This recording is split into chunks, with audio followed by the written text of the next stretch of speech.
Hello friends, ಇವತ್ತಿನ ಸಂಚಿಕೆಯಲ್ಲಿ ಏನಾಯಿತು ಅಂತ ನೋಡ್ಕೊಂಡು ಬರೋಣ ಬನ್ನಿ. ನಾನೇ ಭಾರ್ಗವಿನ ಮನೆಯಿಂದ ಕರ್ಕೊಂಡು ಹೊರಟೋಗ್ತೀನಿ, ಯಾರ ಸಾವಸನೂ ಬೇಡ ಅಂತಾನೆ ಅರ್ಜುನ್.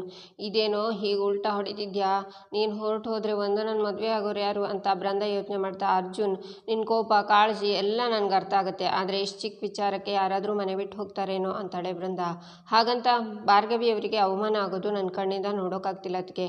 ಪಾಪ ಅವರು ನನ್ನ ನಂಬ್ಕೊಂಡು ಬಂದಿದ್ದಾರೆ, ಅವರು ಈ ಥರ ಕಷ್ಟಪಡೋದನ್ನು ನಾನು ನೋಡ್ಕೊಂಡು ಸುಮ್ಮನೆ ಇರಬೇಕಾ ಅಂತಾನೆ ಅರ್ಜುನ್ ನೀನು ಓಡಿ ಹೋಗಿ ಮದುವೆ ಆಗಿದ್ದೇ ತಪ್ಪು, ಅಂಥದ್ರಲ್ಲಿ ಅವರು ನಿಮ್ಮನ್ನು ಮನೆ ಒಳಗಡೆ ಸೇರ್ಕೊಂಡಿರೋದೇ ದೊಡ್ಡ ವಿಚಾರ. ಒಂದೇ ದಿನಕ್ಕೆ ಎಲ್ಲನೂ ಮರೆತು ನಾರ್ಮಲ್ ಆಗಿರಿ ಅಂದರೆ ಹೇಗಾಗುತ್ತೆ? ನಂದು ಚರಣ್ದು ಮದುವೆ ಆಗಿದ್ದು ಹೀಗೆ ಅಲ್ವಾ? ನನ್ನನ್ನು ಅವರು ಇಮಿಡಿಯೇಟಾಗಿ ಅಕ್ಸೆಪ್ಟ್ ಮಾಡಿದ್ರಾ? ಈಗೀಗ ಅಷ್ಟೇ ಅತ್ತೆ ನನ್ನ ಜೊತೆ ಮಾತಾಡೋಕ್ಕೆ ಪ್ರಯತ್ನ ಪಡ್ತಿದ್ದಾರೆ, ಅದಾಗೋದಕ್ಕೂ 1 ವರ್ಷ ಬೇಕಾಯ್ತಲ್ವಾ?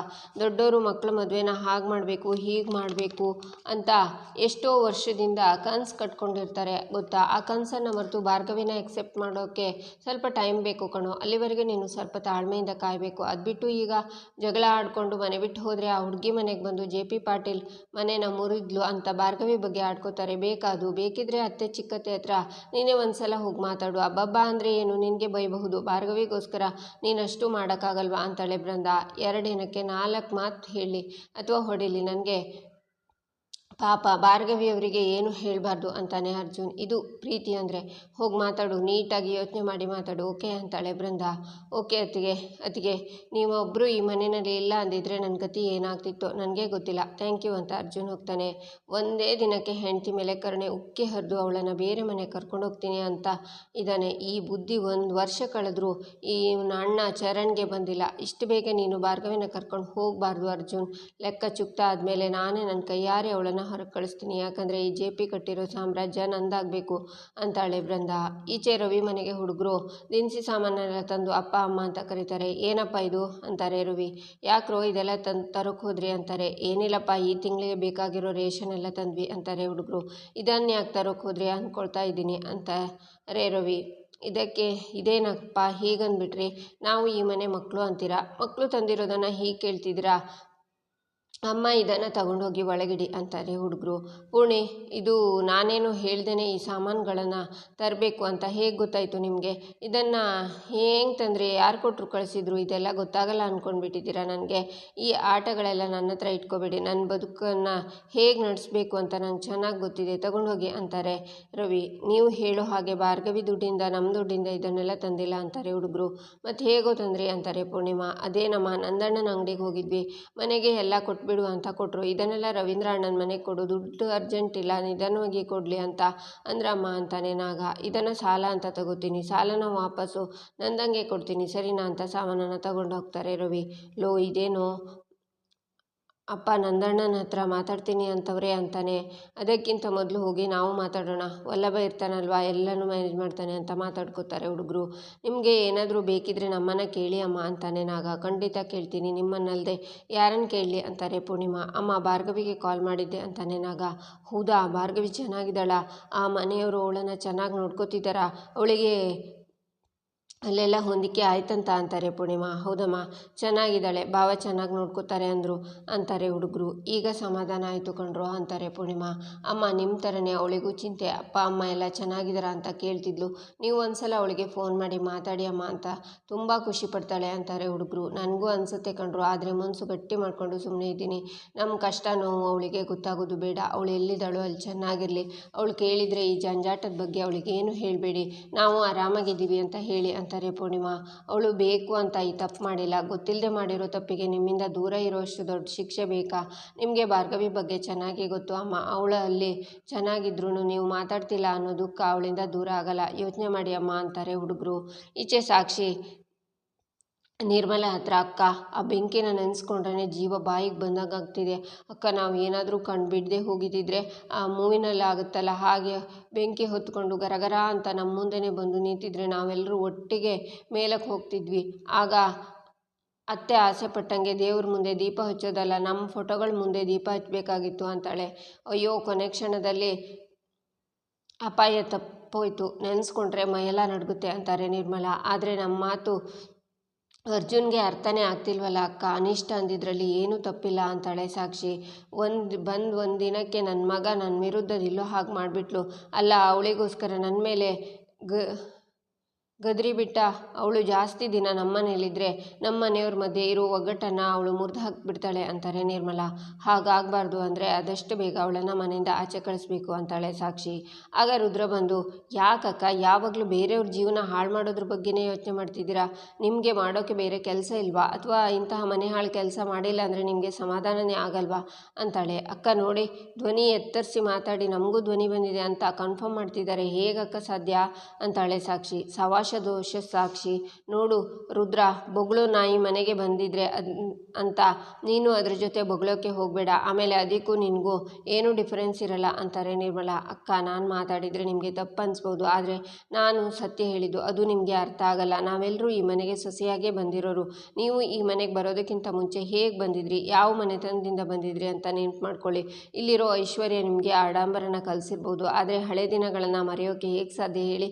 ಯೋಗ್ಯತೆ ಇಲ್ಲದೆ ಇರೋರು ಆ ಭಾರ್ಗವಿಗೆ ಅಲ್ಲ ಅಂತ ಒಳ್ಳೆ ಹುಡುಗಿ ಬಗ್ಗೆ ನೀವು ಮಾತಾಡ್ತಿದ್ದೀರಲ್ಲ, ನಿಮ್ಗಳಿಗೆ ಅವಳ ಬಗ್ಗೆ ಮಾತಾಡೋಕ್ಕೆ ಯೋಗ್ಯತೆ ಇಲ್ಲ ಅಲ್ಲ? ಪಾಪ ಆ ಭಾರ್ಗವಿಗೆ ತೊಂದರೆ ಕೊಟ್ಟರೆ ನಿಮ್ಗೇನು ಸಿಗುತ್ತೆ ಅಕ್ಕ ಅಂತ ರುದ್ರ ಹೇಳ್ತಾಳೆ. ಜಸ್ಟ್ ಸ್ಟಾಪ್ ಇಟ್ ರುದ್ರ, ಕಂತೆ ಪುರಾಣ ಎಲ್ಲ ನಿಲ್ಲಿಸು, ಅದೇನು ಹೇಳಬೇಕು ಅಂತಿದ್ಯಾ ಹೇಳಿಬಿಟ್ಟು ಹೋಗ್ತಿರು ಅಂತಾರೆ ನಿರ್ಮಲಾ. ಆ ಬೆಂಕಿ ತಾನಾಗೆ ಹತ್ಕೊಂಡಿರಲಿಲ್ಲ, ಆ ಬೆಂಕಿನ ಯಾರೋ ಬೇಕು ಅಂತಲೇ ಹಚ್ಚಿರೋದು. ಅವಳನ್ನು ಕೆಟ್ಟವಳು ಮಾಡೋಕ್ಕೆ ಹೊರಟು ಆ ತಪ್ಪನ್ನು ಮುಚ್ಚಾಗೋಕ್ಕೆ ಜಾತಕ ಗ್ರಹಗತಿ ಅಂತೆಲ್ಲ ಕತೆ ಕಟ್ಬಿಡಿ ಅಂತ ರುದ್ರ ಹೋಗ್ತಾಳೆ. ಅಕ್ಕ ಇವರದ್ದು, ಎಷ್ಟು ಧೈರ್ಯ ಬಂದಿದೆ ಇವರಿಗೆ. ನಾವೇನೋ ಪಾಪದವರು ಅಂತ ಸುಮ್ಮನೆ ಇದ್ದರೆ ಇಷ್ಟೆಲ್ಲ ಮಾತಾಡಿದ್ರು ಅಕ್ಕ, ನಮ್ಮ ಪಾರ್ಟಿಲಿ ಇಲ್ಲದೆ ಇರೋರಿಗೆ ಇಷ್ಟೆಲ್ಲ ಧೈರ್ಯ ಬಂದರೆ ಆಗಲ್ಲ ಅಂತಾಳೆ ಸಾಕ್ಷಿ. ಅಯ್ಯೋ ಅದನ್ನು ಬಿಡು ಸಾಕ್ಷಿ, ಅಲ್ಲ ಅವಳು ಯಾಕೆ ಬೆಂಕಿ ತನ್ನಂಗೆ ತಾನೇ ಹಚ್ಕೊತಾಳೆ? ಇರಲ್ಲ, ಅಲ್ಲಿ ಯಾರೋ ಹಚ್ಚಿದಂಗೆ ಇತ್ತು ಅಂತ ಹೇಳಿದ್ದು, ಯಾರು ಹಚ್ಚಿರ್ಬೋದು? ಬೃಂದ ಏನಾದರೂ ಹಚ್ಚಿರ್ಬೋದಾ ಅಂತಾರೆ ನಿರ್ಮಲಾ. ಅಯ್ಯೋ ಅಕ್ಕ, ಅವಳು ಅವಳ ತಂಗಿ ಇಬ್ಬರು ಒಂದೇ ದೋಣಿಲಿ ಇರೋ ಕಳ್ಳರು ಅಕ್ಕ, ಸುಮ್ಮನೆ ನಮ್ಮ ಹತ್ರ ನಾಟಕ ಮಾಡ್ತಿದ್ದಾರೆ ಅಷ್ಟೇ, ಒಳಗೊಳಗೆ ಏನು ಪ್ಲ್ಯಾನ್ ಮಾಡ್ತಿದ್ದಾರೋ ಅಂತಾಳೆ ಸಾಕ್ಷಿ. ಈಚೆ ಭಾರ್ಗವಿ ಬರುವಾಗ ಅರ್ಜುನ್ ಎದುರಿಗೆ ಬರ್ತಾನೆ. ಭಾರ್ಗವಿ ಕಿಚನ್ಗೆ ಹೊರಟ್ರ, ಏನಾದರೂ ಬೇಕಿತ್ತಾ ಅಂತಾನೆ ಅರ್ಜುನ್. ಇಲ್ಲ, ಅಡುಗೆ ಮಾಡೋಕೆ ಹೊರಟೆ ಅಂತಾಳೆ ಭಾರ್ಗವಿ. ನೀವ್ಯಾಕೆ ಅಡುಗೆ ಮಾಡ್ತೀರಾ? ಕೈ ಬೇರೆ ಸುಟ್ಟಿದೆ, ನೀವು ಆರಾಮಾಗಿ ರೆಸ್ಟ್ ಮಾಡಿ ಅಂತಾನೆ ಅರ್ಜುನ್. ಪರವಾಗಿಲ್ಲ ಬಿಟ್ಟು ಊಟ ತಿಂದು ನನಗೆ ಅಭ್ಯಾಸ ಇಲ್ಲ, ಇಲ್ಲಿರೋ ತಪ್ಪಿಗೆ ಕೆಲಸನಾದರೂ ಮಾಡ್ತೀನಿ ಅಂತಾಳೆ ಭಾರ್ಗವಿ. ಆವಾಗ ಮಾಮ್ ಚಿಕ್ಕಿ ಹಾಗಂದ್ರು ಅಂತ ಬೇಜಾರಾಗಬೇಡಿ ಭಾರ್ಗವಿ, ಅವ್ರು ಹಾಗೆ ಮಾತಾಡಿದ್ದು ತಪ್ಪೆ ಅಂತಾನೆ ಅರ್ಜುನ್. ಪರವಾಗಿಲ್ಲ ಬಿಡಿ, ಅವ್ರ ಮನಸ್ಸಲ್ಲಿರೋದಲ್ಲಿ ಬಾಯಿ ಮಾತಾಗಿ ಹೊರಗಡೆ ಬಂದಿದೆ ಅಷ್ಟೇ. ನನಗೂ ಈ ಮನೆಯವ್ರ ಮೇಲಿರೋ ಅಭಿಪ್ರಾಯ ಅಷ್ಟಕ್ಕಷ್ಟೇ. ಅವ್ರು ಹಾಗೆ ಮಾತಾಡಿದ್ರು ಅಂದ್ಕೊಂಡ್ಲೆ ನಾನೇನು ತಪ್ಪು ತಿಳ್ಕೊಂಡಿಲ್ಲ. ಆದರೆ ಅಪ್ಪ ಅಮ್ಮನ ಬಿಟ್ಟು ಇಂಥ ಜಾಗಕ್ಕೆ ಬಂದಿರಬೇಕಾಯ್ತಲ್ಲ, ನಾನು ಮಾಡಿರೋ ತಪ್ಪಿಗೆ ಇದು ಆಗಬೇಕಾದ್ದೆ ಅಂತಾಳೆ ಭಾರ್ಗವಿ. ಭಾರ್ಗವಿ ಪ್ಲೀಸ್ ಹಾಗೆಲ್ಲ ಹೇಳಬೇಡಿ, ಇದೆಲ್ಲದಕ್ಕೂ ಕಾರಣನೇ ನಾನಂತ ನನಗೆ ಗೊತ್ತು, ಆದಷ್ಟು ಬೇಗ ಇದನ್ನೆಲ್ಲ ಸರಿ ಮಾಡ್ತೀನಿ ಅಂತಾನೆ ಅರ್ಜುನ್. ಇಂಥ ಮಾತುಗಳನ್ನು ಕೇಳಿ ನಂಬಿನೇ ನಿಮ್ಮ ಕೈ ಹಿಡಿದು ಈ ಮನೆಗೆ ಬಂದಿದ್ದು. ಇಲ್ಲಿಗೆ ಬಂದಮೇಲೆ ಅಲ್ವಾ ನೀವು ಯಾರು ಅಂತ ಗೊತ್ತಾಗಿದ್ದು. ಆವಾಗಲೇ ನಂಬಿಕೆ ಹೊರಟೋಯ್ತು. ಹಾಳಾದ ಪ್ರೀತಿ ನಿಮ್ಮನ್ನು ನಂಬು ಅಂತಿದೆ, ಆದರೆ ಬುದ್ಧಿ ನನ್ನನ್ನು ತಡೀತಿದೆ. ಹೋಗಿರೋ ನಂಬಿಕೆ ವಾಪಸ್ ಬರಬೇಕು ಅಂದರೆ ಸ್ವಲ್ಪ ಸಮಯ ಹಿಡಿಯುತ್ತೆ ಅಂತಾಳೆ ಭಾರ್ಗವಿ. ಅದೆಷ್ಟೇ ಸಮಯ ಆಗಲಿ ನಾನು ತಾಳ್ಮೆಯಿಂದ ಕಾಯ್ತೀನಿ. ಎರಡೂ ಮನೆಯವರನ್ನ ಒಂದು ಮಾಡಿ ನಿಮಗೆ ನನ್ನ ಪ್ರೀತಿನ ಅರ್ಥ ಮಾಡಿಸ್ತೀನಿ ಅಂತಾನೆ ಅರ್ಜುನ್. ಆ ಮಾತು ನಿಜ ಆದಮೇಲೆ ನಾನು ನಂಬ್ತೀನಿ ಅಂತಾಳೆ ಭಾರ್ಗವಿ.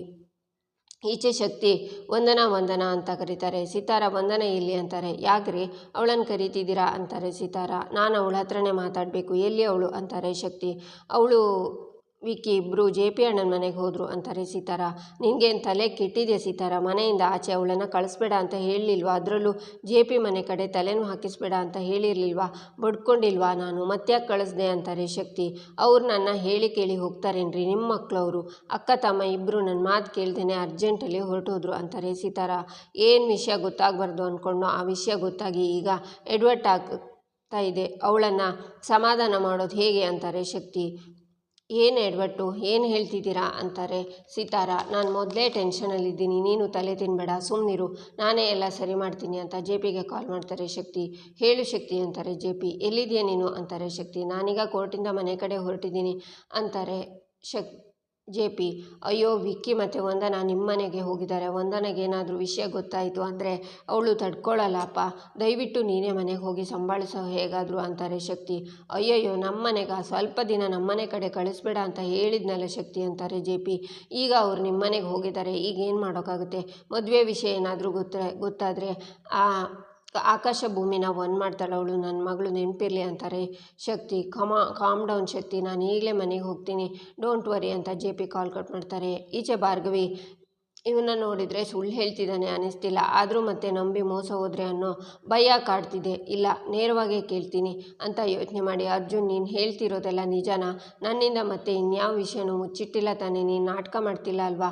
ಹಾಗೇನಾದರೂ ಇದ್ದರೆ ಈಗಲೇ ಹೇಳಿಬಿಡಿ ಅಂತಾಳೆ ಭಾರ್ಗವಿ. ಆಗ ವಂದನಾ ಅರ್ಜುನ್ ಅಂತ ಬರ್ತಾಳೆ. ಭಾರ್ಗವಿ ಯಾರು ಅಂತ ಅರ್ಜುನ್ ಪಕ್ಕ ಬಂದು ನಿಂತ್ಕೊಂಡು ಹೊರಗೆ ನೋಡ್ತಾಳೆ. ಅಲ್ಲಿ ವಂದನಾ ವಿಕ್ಕಿ ನಿಂತಿರ್ತಾರೆ. ಅರ್ಜುನ್ ರೂಮಿಂದ ಹೊರಗೆ ಬರ್ತಾನೆ. ಭಾರ್ಗವಿನೂ ಬರ್ತಾಳೆ. ವಂದನಾ ಭಾರ್ಗವಿನ ನೋಡಿ ಶಾಕ್ನಿಂದ ಭಾರ್ಗವಿ ಅಂತಾಳೆ. ನೀನಾ ಅಂತಾಳೆ ಭಾರ್ಗವಿ. ಅದು ನನ್ನ ಪ್ರಶ್ನೆ, ನೀನೇನು ಮಾಡ್ತಿದ್ದೀಯ ಇಲ್ಲಿ?